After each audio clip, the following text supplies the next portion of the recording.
Di sini, gue pengen bahas tentang yang namanya sistem perbudakan modern. Kalian kira perbudakan tuh udah hilang? Zaman di Roma dulu, zaman di ancient Greece dulu. Itu praktik yang sudah ribuan tahun lamanya. Tapi ini menurut gue perbudakan tuh belum hilang. Cuman berganti aja formatnya. Kalau kita lihat secara definisi ya, perbudakan itu adalah praktik pemaksaannya suatu manusia untuk melakukan pekerjaan yang dia nggak mau atau pekerjaan berat yang dia nggak mau. Tapi di sini gue pengen kalian coba untuk mikir, apakah menurut kalian banyak orang dengan gaji UMR? Atau bahkan banyak waiter, karyawan itu yang gajinya di bawah UMR. Apakah kalian yakin karyawan-karyawan itu semuanya disejahterakan dan gak ada yang dieksploitasi? Gue yakin banyak dari karyawan-karyawan itu yang justru dieksploitasi. Mereka terpaksa untuk kerja. Di sini gue tekanin, kata kuncinya adalah terpaksa. Terpaksa kenapa? Mereka harus bayarin kuliah adiknya. Mereka harus biayain orang tuanya. Mereka harus bayar cicilan-cicilan. Padahal mereka sebenarnya nggak mau kerja yang mereka lakukan. Tapi mereka terpaksa untuk kerja dengan upah yang sangat amat kecil. Nah sekarang kalau gue tanya ke kalian, apakah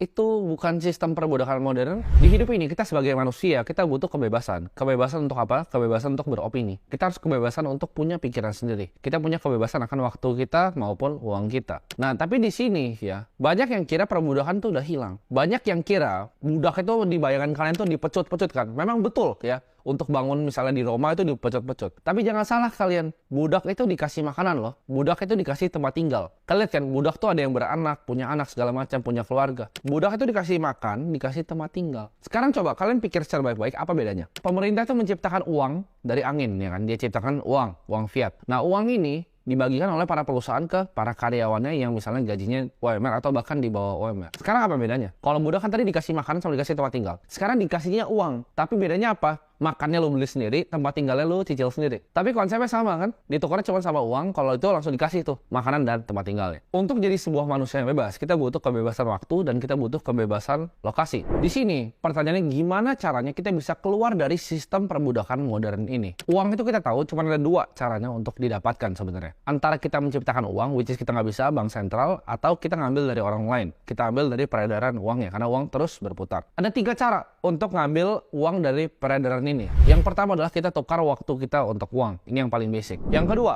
kita bikin produk atau jasa yang ditukar dengan uang dengan kita bikin sistem supaya bisa otomatis. Itu bikin bisnis. Dan yang ketiga adalah kita bisa bikin uang dari uang, yaitu investasi. Nah, banyak yang keliru. Orang bilang, oh kita investasi supaya untuk jadi kaya. Salah. Itu tadi nggak akan pernah bisa jadi kaya ya. Kalau cuma nabung uangnya sedikit-sedikit. Bikin uang dari uang itu hanya untuk orang-orang kaya sebenarnya. Untuk bikin orang kaya jadi super kaya ya. Bukan dari miskin jadi kaya dengan uang bikin uang. Itu bukan game lo untuk bikin uang jadi uang. Game lu tuh di 2 yang pertama. Antara tukar waktu lu untuk uang atau bikin produk atau jasa dengan ditukar dengan uang. Kalau belum nyampe level ketiga, jangan masih uangnya sedikit